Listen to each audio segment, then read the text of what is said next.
Bonjour, bienvenue dans Tinker Jaune, ravi de vous retrouver. Donc on le rappelle, Tinker Jaune c'est un petit média indépendant, amateur. Nous sommes deux gilets jaunes de Belgique, ça fait 4 ans, 5 ans maintenant qu'on est dans les ronds-points, dans les festivals, les conférences, les manifestations, qu'on fait des rencontres à chaque fois, des rencontres à chaque sortie qu'on fait, on trouve des gens exceptionnels, des gens intéressants, des gens qui ont du contenu. Et donc le but de cette chaîne, c'est vraiment de partager ça avec vous. On ne va jamais vous demander de l'argent. Par contre, ce serait vraiment sympa de nous soutenir et de commenter, de partager. C'est aussi notre but, c'est aussi de susciter le débat, d'apporter du contenu et de contribuer à la démocratie de cette manière. Donc merci de nous encourager. Aujourd'hui, on va parler d'un thème encore très différent. Donc c'est ça aussi la particularité de Tinker Jaune, c'est que on essaie vraiment d'être vraiment très éclectique, de s'intéresser vraiment à tout ce qui peut intéresser des militants de la démocratie. Aujourd'hui, on va parler avec Denix, on va parler de protection de la vie privée et donc protection défense de la liberté d'expression et du droit à l'information aussi. Et quand on touche ce thème-là, Assange n'est jamais loin. Donc ça va être un peu le fil rouge de cette interview. Oui, effectivement, on peut dire qu'il se trouve à la croisée de différents combats et le défendre en était en soi, mais défendre ce qu'il a pu dénoncer, continuer à le défendre, ça c'est aussi important. Et ça c'est à notre portée.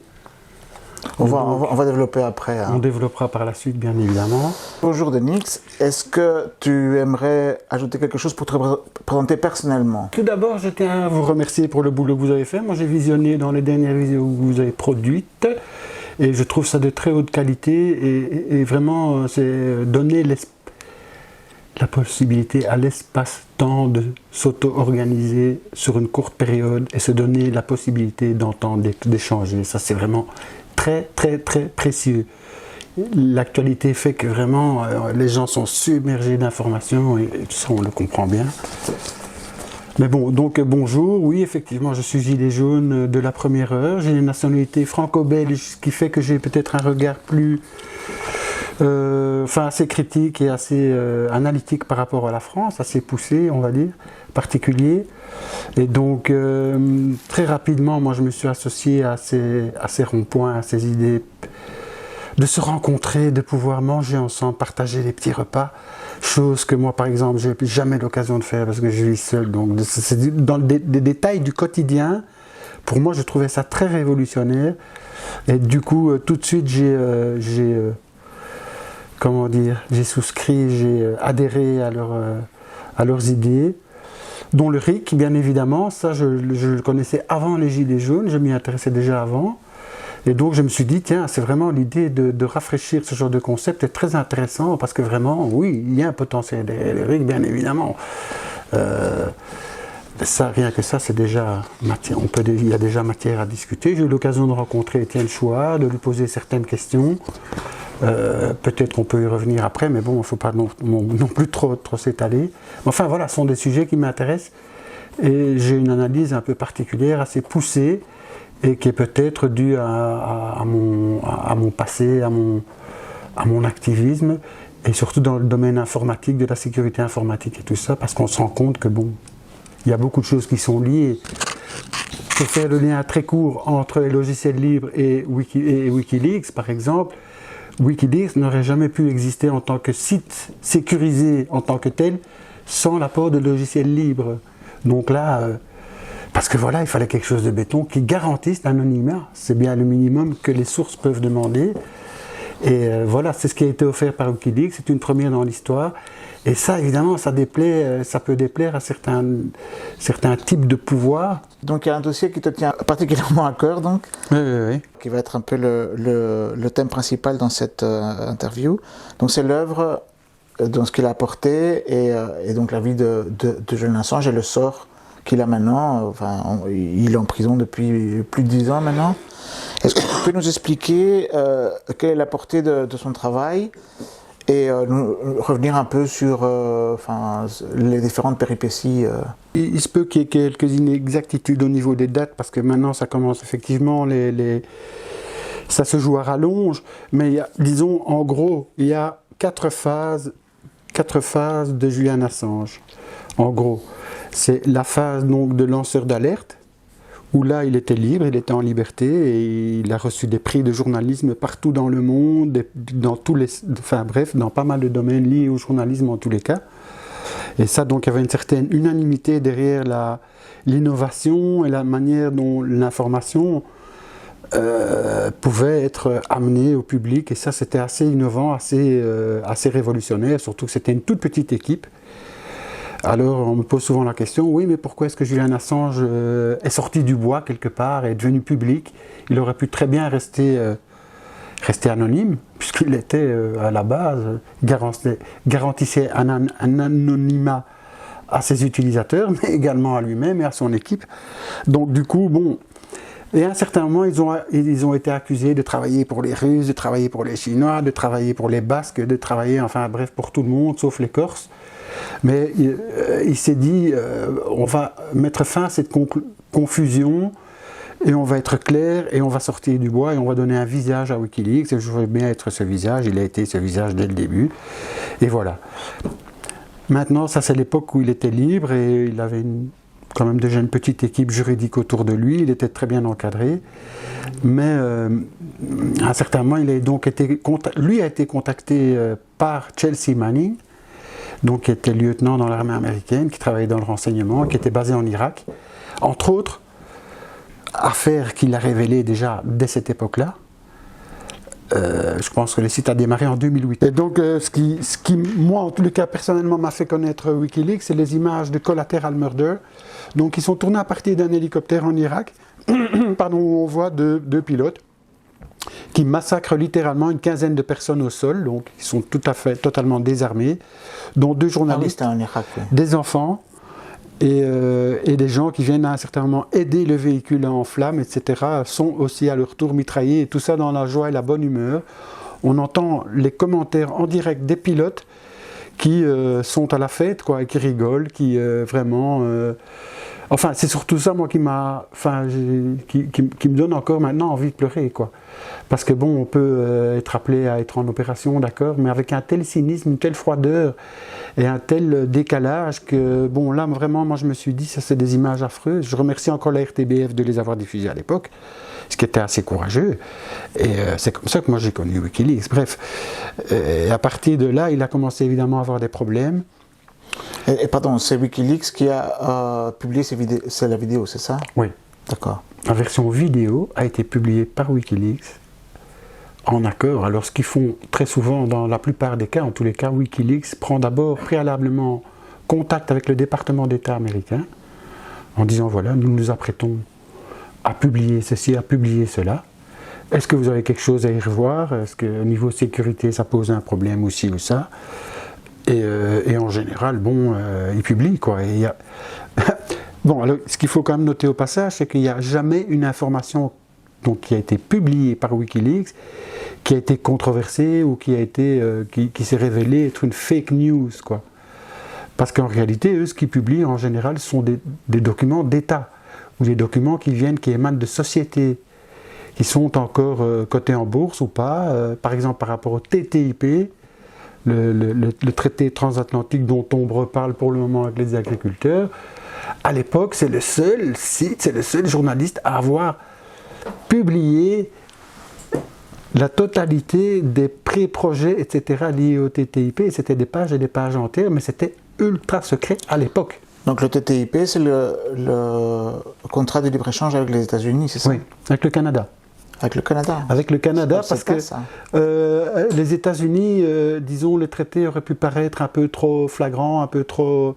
Et donc, du coup, si tu veux, le Canada sert un peu de cheval de Troie dans cette histoire, parce qu'en réalité, les 3/4 de ces projets concernant l'Europe et le Canada sont déjà des accords qui sont effectifs entre le Canada et les États-Unis. Donc, de fait, ça va s'appliquer pour une grosse partie aux États-Unis, inversement aussi. Donc, du coup... Mais ça, c'est signé, et donc ce sont des accords où on apprend que ce sont des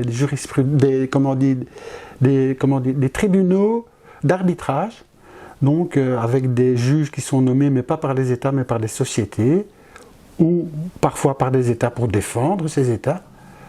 Parce que ces sociétés peuvent attaquer, se retourner contre un État, parce qu'il y a, comment dire, on enfreint son business, etc., et ceci et cela. Et donc, il peut aller jusqu'à de demander des dédommagements, donc attaquer, ça s'est vu, attaquer des États pour des dédommagements portant sur des pertes potentielles liées à telle perte d'image, tel type de marché, etc. Donc, ils évaluent la perte potentielle qu'ils auraient pu avoir, et ils réclament ces sommes à l'État. Donc là, on est vraiment marche sur la tête avec des juges qui changent de rôle, dont on connaît, etc. On rentre dans une politique, des jurisprudences d'exception et des jugements d'exception. Ce sont des tribunaux d'exception, quelque part. Donc ce sont des tribunaux d'arbitrage, ça s'appelle. Et ça, tout ça, on l'a découvert, moi je l'ai découvert entre autres grâce à Julian Assange à l'époque, qui a vraiment révélé le fonctionnement interne à ce genre de mafia, quoi. Au final, c'est une mafia, parce que bon, ouais. Les gens c'est des textes légaux, mais clairement au profit des multinationales. Les gens s'engagent à ne pas révéler d'autres noms présents à la réunion avant 5 ans. Enfin, il y a plein de clauses. Ah oui, tu parles du processus de négociation, de caractère mafieux, c'est ça que tu veux dire. Oui, bien sûr. Que vraiment, il y a une omerta et on s'engage, quand on assiste à ce genre de réunion, à ce genre de niveau, on s'engage pour 5 ans à ne pas révéler certains types d'informations et tout, et ça c'est cadenassé, quoi. Non, en plus, ce qui est assez terrible, c'est qu'on voit que c'est une manière assez systématique de procéder. On l'a vu avec le CETA. On l'a vu aussi avec Pfizer, donc je veux dire, on ne sait toujours pas ce qu'on a signé en fait. Donc ça c'est... oui. Exact. Alors bon... On est loin de la transparence. On est loin de la transparence.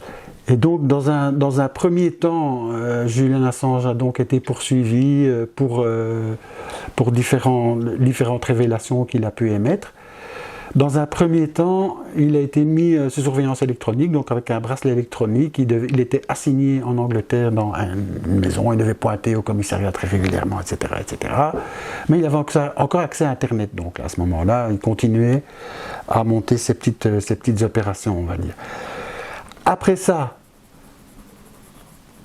est revenue à la surface une histoire de viol, le concernant cette fois-ci en Suède.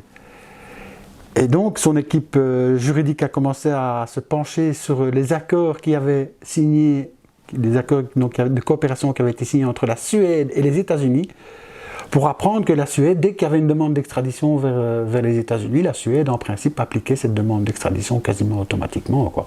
Et donc du coup c'était vraiment un pont vers les États-Unis, et il a senti venir le truc. Il avait déjà répondu une première fois aux allusions de viol, parce que c'est même pas l'objet des plaintes qui ont été déposées. En fait, les plaintes qui ont été déposées par ces femmes ne portent pas sur le viol. C'est d'autres détails techniques, mais mineurs. Elles ont entre-temps retiré leurs plaintes, tout ça a été calmé une première fois. Mais, et là encore on a des preuves sur l'incrimination du département d'État américain, a repris contact avec une juge en Suède pour qu'elle relance le cas Assange et qu'elle qu'elle relance une procédure, etc., etc. Et donc du coup, il devait être lui-même présent en Suède. Ce qu'il a réfuté à l'époque. Il a dit, écoutez, vous faites pas d'interview avec des juges que vous envoyez à gauche, à droite, il suffit d'une commission rogatoire, il y a des juges qui viennent m'interroger en Angleterre, je réponds à vos questions, j'ai déjà répondu aux examens médicaux, etc., en temps et en heure, parce qu'il y a eu toute une série d'examens médicaux à laquelle il s'est soumis en temps et en heure. Bref, ça pas question, non, il faut que ça se passe en Suède, et ceci et cela, et ça a traîné. On parle en années, 5, 6 ans. Facilement, on lui pourrit la vie, où tous les médias disent, oh, mais de toute façon, c'est un violeur, non, on ne sait pas, mais bon. Enfin, ça fait partie d'une méthodologie très simple, très primaire pour salir quelqu'un. Et intimider, oui. Et intimider son entourage, etc. Et surtout faire peser des charges. Donc il faut se défendre, il faut ci, il faut ça. Pendant ce temps-là, on ne fait pas autre chose, évidemment. Ça absorbe énormément. Pour ce moment-là, elle était encore en liberté surveillée, c'est ça ? Là, il passe de la liberté surveillée à ce moment-là où ça commence à prendre tellement forme, si tu veux, que l'Angleterre est prête à l'envoyer en Suède. Et là, il se dit, oh, là, ça devient vraiment trop chaud, quoi. Là, je vais demander un asile à une ambassade. Et à ce moment-là, il s'est rué à l'ambassade d'Équateur, avec laquelle il s'était probablement entendu préalablement, pour demander un asile donc à Correa, qui lui a accordé cet asile, mais plus que ça, il lui a donné la nationalité équatorienne. Donc, pendant un moment, on y reviendra peut-être, Julian Assange a été équatorien. Après, quand il y a eu les changements de régime donc en il Équateur, est australien à la base, c'est ça, hein? il est australien à la base.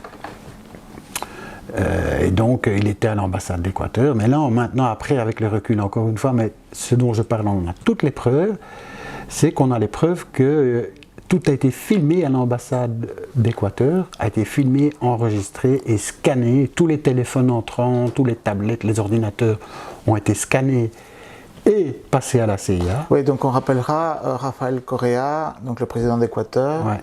C'est un premier président, on va dire, progressiste qui a été élu après beaucoup de régimes vendus de droite. Et une des choses qu'il a fait et que peu de dirigeants au monde ont fait, c'est faire un audit sur la dette qu'il avait envers le FMI.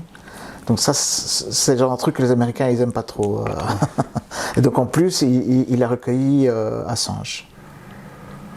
Oui, c'est très courageux dans le contexte actuel, parce que voilà, c'est chaud, quoi. Il n'y a aucun État actuellement. Il y en a quand même quelques-uns. Maintenant, il y a Lula aussi qui s'est avancé, et il y en a d'autres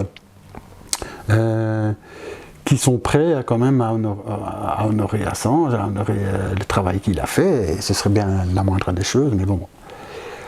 Donc, ambassade où tout est enregistré, tout est scanné, tout est sous surveillance. Donc, la défense, elle s'organise comme elle peut, mais pour Assange, c'est impossible. Peut-être pas que pour Assange, surveiller tout, parce que c'est vraiment un des États rebelles latino-américains à l'époque. Ben, disons que oui. En tous les cas, apparemment, la surveillance est mise en place au fur et à mesure. Disons, le matériel n'était pas sur place au début, quoi. Ça aurait été rajouté à la suite de l'arrivée d'Assange. D'après ce que j'ai compris, je mets ça entre guillemets parce que ce sont des détails techniques qui ne le sont pas, mais encore une fois, ce sont des histoires à rallonge. Hein. Dès qu'on commence à interroger certains trucs, on se dit oula, bon. Mais et donc du coup, il est à l'ambassade d'Équateur, et là, il parvient quand même encore à lancer 2 opérations quand même assez majeures, qui est une opération liée, qui s'appelle Vault 7. Et donc, il y a toute une série de révélations qui ont été faites par Wikileaks. Je vais revenir. Et alors, un autre travail qu'il a fait, mais là c'est plus d'intérêt général, on va dire, c'est qu'il y a un système de libération des archives aux États-Unis. Donc, les archives deviennent publiques après un certain nombre de temps, etc. Certains secrets d'État sont révélés au public. C'est publié, quoi. Donc, mais ce que ne disait pas la Constitution au moment où ça a été promu, cette idée, c'est que... Promulgué, c'est que combien de temps ça devait être publié. Et donc, du coup, si tu veux, le département d'État continue à publier des choses, mais à 3h du matin pendant 2 minutes. Bon, si tu ne l'avais pas chopé à ce moment-là, bonsoir, ça avait été effectivement révélé, mais bon. Et lui, il a mis un site qui surveille la mise à jour de certains dossiers, et dès qu'il y a des mises à jour dans certains domaines, etc., il les enregistre, et non seulement il les enregistre, mais il les rend publics automatiquement. Et donc là, ça rentre réellement dans le domaine public, ça reste accessible, mais dans le temps. Béton. Et ça, c'est un petit truc qu'il a monté en dehors de Wikileaks. Personne n'en a jamais entendu parler. Il y a quelques journalistes qui s'y intéressent et qui savent quoi. Mais là, tu as des mises à jour automatiques et tout dans plein de domaines. Et ça continue. Normalement, je ne sais même plus comment s'appelle ce site, pour te dire. Enfin, il a continué à lancer des projets donc, à l'ambassade d'Équateur. Et là, à un certain moment, on lui a dit, écoutez, bon, ça suffit, votre ordinateur, là, maintenant, allez confisquer, quoi. Et là, on l'a confisqué son ordi, plus d'accès à Internet. Donc ça a commencé à l'ambassade d'Équateur. Et puis, ça traînait, la Suède, ça tombe à l'eau, je dis tout à l'heure, qu'est-ce qu'on peut bien faire? Il y a eu des projets d'enlèvement par la CIA, donc d'Assange, quelque part à Londres. Est-ce que ça aurait été durant un transfert pour raison médicale aussi, je ne sais pas ou quoi. Mais enlèvement ou tout au moins aussi assassinat. Et ça aussi, on a les preuves. C'est des choses qui ont été publiées, on a chopé les courriers, on a vraiment des éléments très tangibles par rapport à ça.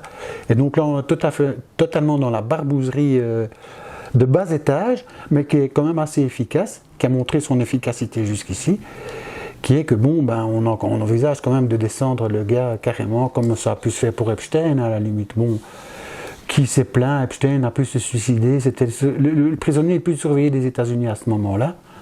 Et nous devons faire confiance à un système pénitentiaire complètement défaillant, qui lui se porte garant de la sécurité de Julian Assange. Enfin, il y a comme ça des rebondissements dans ces histoires où on se dit oui, mais bon, on peut faire confiance à qui dans cette histoire? Et alors, bon, ben, encore une fois, la véracité des infos livrées par Wikileaks, jamais contestée. Par contre, en face, bon, tous les arguments avancés pour l'extrader vers les États-Unis sont foireux. L'Angleterre n'est pas censée extrader un prisonnier, quelqu'un, vers un pays où la peine de mort est d'application, ce qui est le cas aux États-Unis. Donc juridiquement, il y a déjà une première raison pour laquelle ça ne tient pas. Deuxième raison, elle ne peut pas extrader pour des raisons politiques. Elle ne peut pas extrader de prisonniers d'opinion, voilà, ça c'est normalement interdit. Et ça, normalement, toujours est-il qu'ils vont devoir statuer là-dessus, maintenant en Angleterre, donc, sur la constitutionnalité de la demande d'extradition de Julian Assange par les États-Unis. Est-ce qu'on s'y oppose? Est-ce qu'on accepte? Ça va décider autour de ce 20 février-ci. Ça fait longtemps que ça traîne, ça fait longtemps que c'est reporté, mais là il va y avoir 3 jours de jugement, je pense, où il y a quand même certaines choses qui vont se décider. Après, ça reste la Cour de justice à l'Europe, comme recours éventuel. Est-ce que ça porterait sur tous les points, sur certains points particuliers? Il y a beaucoup de précédents dans ces histoires liées à Assange, et c'est ça qui est quelque part passionnant et révoltant, parce que bon, si on prend les éléments séparément, ça tient plus la route, quoi. On rentre dans des incohérences totales. Mais il y a une fatigue qui s'installe, et la seule façon de lutter, c'est de continuer à en parler, et surtout d'essayer de s'intéresser à ce qu'il a pu révéler, parce que ça reste d'actualité, quoi. Les traités du TTIP, je suis désolé, mais bon, ça a été révélé il y a une dizaine d'années, mais ça reste d'actualité parce que le côté secret et tout ça apparaît. On voit vraiment le squelette quelque part d'une forme d'organisation qui est quand même... qui prend ces décisions? On ne parle pas de l'Europe, là, on parle de traités vraiment de libre-échange. Donc ce sont des niveaux... On ne sait pas, puisque les noms sont secrets, il n'y a pas de nom qui est révélé. Une question qu'on peut se poser, pourquoi? Parce que bon... Enfin, on sait bien que nos démocraties sont... Emmanuel Todd dit qu'on est dans des oligarchies libérales. Mais il est quand même libéral dans le nom. Ça veut dire qu'il n'y a pas vraiment de pratique systématique de poursuivre les opposants. Enfin, je veux dire, en général, il y a beaucoup de gens qui ne sont pas d'accord avec le régime, qu'on n'entend pas, donc ils sont mis hors d'état de nuire de fait, mais ils ne sont pas en prison. Il y a des prisonniers politiques en Europe, par exemple, je pense aux indépendantistes en Espagne, par exemple, qui sont juste des politiciens qui ont été élus et qui sont mis en prison, mais et qui viennent d'être libérés, je crois. Oui. Mais les cas comme Assange sont très rares. Qu'est-ce qui fait qu'on s'attaque à lui avec autant d'acharnement? Mais je pense aussi qu'on s'attaque à lui, mais on s'attaque surtout à sa technologie. Oui, parce que c'est ça que tu disais, qu'on présente Assange comme un journaliste, mais pour toi c'est plus un hacker, quelqu'un qui a vraiment proposé des techniques informatiques innovantes, quoi. Et donc, ne perdons pas de vue que le nom de Wikileaks commence par Wiki. Et donc, pour moi, il s'agit d'un wiki quelque part comme les autres. Donc, la défense de l'accès à la connaissance. Elle peut être contestée, contestable, bien évidemment, mais au moins c'est un lieu de débat. Wikipédia, pour moi, c'est un lieu de débat. Jusqu'à preuve du contraire, il y a beaucoup de choses qui s'avèrent exactes. Effectivement, il y a des manipulations, et c'est clair et c'est net. Mais c'est bien d'apprendre à les débusquer, et pour ça, évidemment, il faut cultiver ce que j'appelle son troisième œil, celui qu'on ne nous crèvera pas en tant que gilet jaune, mais que j'appelle moi les gilets jaunes à se laisser pousser le troisième œil, celui qu'on ne crèvera pas. Et qui va nous donner une préscience, une connaissance des dossiers, et de se dire, bon, ben, on se penche sur certains domaines, oui. C'est un peu ardu, mais on a le temps. On a le temps, je ne sais pas que je souhaite un second confinement, hein, mais si ça devait arriver, là, on aurait vraiment, encore une fois, on aurait encore vraiment le temps. Malheureusement, cette période n'a pas été mise à profit, par exemple le Covid. Moi, je me suis battu pour que les gens puissent intégrer justement certains liens avec des sites, etc. Et se dire, tiens, commencer à se questionner un peu. Mais c'était très difficile. Bon, alors, une des premières mesures qui avait été faite aussi, qui avait été prise à un certain moment, c'était couper les comptes en banque de Wikileaks, donc ce qui alimentait donc Visa, Mastercard et d'autres façons d'alimenter en argent le compte de Wikileaks, donc, ont été arrêtés de fait, sans aucun jugement, par des sociétés privées qui ont pris la décision de couper. Donc, ça a été contesté par les directeurs de ces mêmes sociétés en Europe, Mastercard, Visa, etc., qui, eux, géraient l'Europe, et on dit, mais pas du tout, ces comptes ont été ouverts en France, et nous, on ne demande rien du tout. On coupe ces comptes à partir des États-Unis. C'est pas normal. Ils ont démissionné, les trois. C'est passé à l'Europe. L'Europe devait statuer sur le fait que oui, mais bon, est-ce qu'on peut couper à n'importe quel citoyen qui a ouvert un compte en Europe son compte du jour au lendemain pour une raison politique ou autre?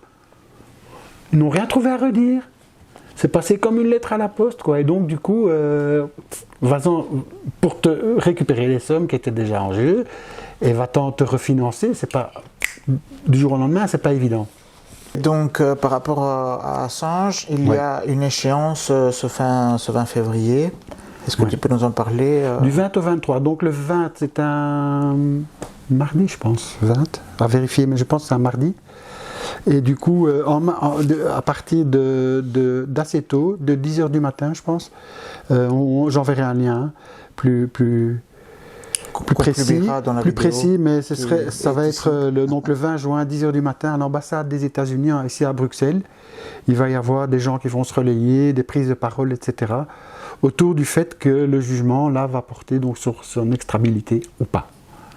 On en est là maintenant, c'est l'Angleterre qui doit vraiment prendre position claire et nette et dire bon, ok. Donc là, il est en prison à Londres depuis plusieurs années. Oui. Et donc il serait question de l'extrader en Suède. Non, de l'extrader vers les États-Unis. Ah, directement aux États-Unis. Oui. D'accord. Dans ce cas-ci, oui. J'ai peut-être pas été suffisamment clair, mais donc les États-Unis, ce sont eux qui réclament maintenant l'extradition de Julian Assange, où il est en cours, d'après les premières évaluations, à peu près 175 ans de prison. Et donc, quelque part, il s'agit bien d'une condamnation à mort, parce que s'il peut sortir de prison à 190 ans, bonne chance, quoi. Enfin bref, ça n'existe pas. Donc, on le condamne de fait quelque part à mort. Donc, on rentre bien dans le cadre de non-extrabilité par l'Angleterre en principe. Enfin, voilà, mais il y a beaucoup de principes qui sont violés en long et en large. Tu as envie de dire autre chose par rapport à Assange ? Allez voir son site, Wikileaks. Il y a des choses... par exemple, moi j'ai été voir il y a 10 jours et n'apparaissent plus les Macron Leaks. C'est bien dommage parce qu'à la base on pouvait les pomper, quoi. Donc on allait sur le site, on cliquait sur un onglet, on avait le dossier en PDF, nickel, etc. Et là pour les Macron Leaks, apparemment ça mène à une page, il ne m'explique pas, là je cherche, j'investigue un peu de ce côté-là. Pas évident, je voulais me rafraîchir la mémoire parce que les Macron Leaks ont révélé énormément de choses aussi qui sont encore d'actualité, les enfants. Hein. Tous les dossiers Uber et tout ça, ça reste cruellement d'actualité et vraiment tout est là. Hein. Les rendez-vous, les dates de rendez-vous avec Uber dès la première heure, y compris, je pense que ça remonte au moment où il était ministre de l'économie. Et contre vents et marées, il a dans le plus grand secret, lié des accords, préaccords avec Uber en leur donnant la marche à suivre pour éviter des obstacles éventuels. Bref, conseiller à la manœuvre, quoi. Donc, tout ça a été révélé par Wikileaks. Peut-être pour en revenir brièvement quand même sur Vault 7 que j'ai évoqué un peu plus tôt. C'est un très très gros dossier et en fait, c'est pas très compliqué à comprendre. Les États-Unis, la CIA, le FBI et les différents services se sont mis en tête à un certain moment de réunir tout ce qu'il y avait comme armes cyber, des virus, des ransomware, appelons ça comme on veut, des outils d'espionnage, etc., etc. Et de pouvoir mettre ça à la disposition de tous ces agents et donc de créer une banque de données centralisée où tout ce beau monde serait accessible aux agents. Évidemment, ce site a tout de suite été craqué et donc on s'est retrouvé avec une kyrielle de virus dans la nature, mais je ne vous dis pas les enfants. Et alors du coup, parce que ces virus sont appelés à être mutables, donc il suffit de les mettre un peu à jour, de muter un petit peu une partie du virus pour qu'il soit totalement effectif et inconnu au bataillon. Donc, je ne sais pas si c'est Wikileaks qui a révélé la fuite, je pense que oui. Donc, c'est eux qui auraient révélé, et les enfants, ça se trouve sur Internet, sur un site, sur le dark web quelque part, mais en attendant, on peut tout télécharger et on a accès à tous ces putains de programmes.